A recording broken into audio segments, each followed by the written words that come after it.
علامہ صاحب نے بیان کر دیا کہ کچھ مقامات پر یہ جائز بھی ہو جاتی ہے، لیکن جیسے کہ ایک مینجمنٹ کے معاملات آ جاتے ہیں اور کوئی بندہ اپنی مینجمنٹ کو امپلائیز کو سمجھانا چاہتا ہے یا اس کی بات کر دیتا ہے، اور علامہ صاحب آپ بھی مفتی صاحب سب شامل ہو جاتے ہیں کہ اگر کوئی مینجمنٹ ہے، ہم پروگرام کر رہے ہیں فار ایگزامپل، پروگرام اچھا نہیں ہو پاتا، کسی میں کمی ہے، آپ میں کمی ہے، مجھ میں کمی ہے، کسی میں بھی کمی ہے، جو مینجمنٹ ہے وہ ڈسکس کر رہی ہوتی ہے، تو اس کو آپ کس اینگل سے آپ دیکھیں گے؟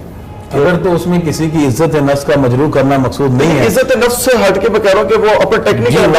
اگر تو وہ کامیاب کر پروگرام کے اسی طرح کوئی اسکول ہے، کالج ہے، کچھ کوئی بھی چلانا چاہتا ہے اپنے ادارے کو، تو ادارے کے جو لوگ ہیں وہ کیسا کام کریں ان کے بارے میں، یعنی اگر کوئی پروگرس ہے جی ادارے میں کسی پروگرام کی کامیابی کے لیے، کسی ادارے کی، اسکول کی، یونیورسٹی کی کامیابی کے لیے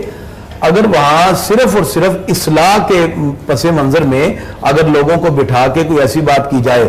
اور کسی بندے کی غیر موجودگی میں اس کے لیے ایسی گفتگو نہ کی جائے جو کہ اس کو ناگوار گزرے یا جس سے ادارے میں بہتری نہ آ سکے، ہاں بالکل، تو پھر آپ کرتے ہیں بحث برائے بحث سے نکل کے، بحث نہیں ہونی چاہیے کہ آپ مطلقاً ایک بندے کے بارے میں کریٹیسائز کیے جا رہے ہیں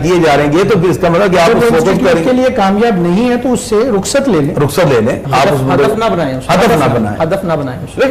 لیکن میں تو کہنا چاہتا ہوں کہ جو ایک تنقید ہے، تنقید کو جائز بھی تو کہا گیا ہے نا، میں ایک عوام کی طرف سے سوالات تنقید برائے اصلاح بھی ہو، نہیں تنقید تو کوئی بھی نہیں کرتا نا، تو کوئی بھی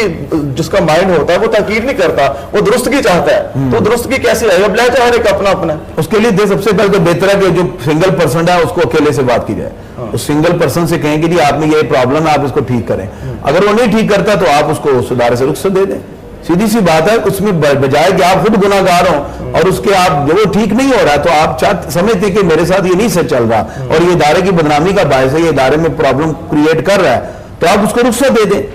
جائے کہ آپ اس کے بیٹھ کے بارے میں پیٹ پیچھے بات کریں، تکلیف میں بھی رہیں، ادارے کا بھی نقصان کریں اور بعد میں غیبت بھی ہو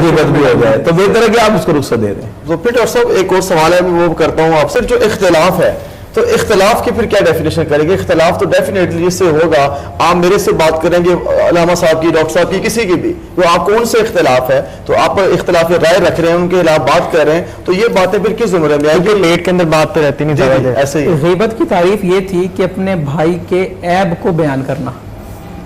کسی کا جو نظریہ ہوتا ہے وہ عیب نہیں ہوتا، اسے نظریہ کہتے ہیں، ٹھیک ہے، نظریے سے اختلاف ہوتا ہے، لیکن اختلاف کے لیے وہ اس کے ہم پلہ بھی تو ہو، توجہ المتخاصمین فی النظر بین شین ظہر للصواب، یہ تعریف ہے، اختلاف یہ نہیں ہوتا کہ ایک تھڑے پہ بیٹھنے والا اٹھ کے اور فقیہ اعظم سے اختلاف شروع کر دے، جی میں نے اختلاف، وہ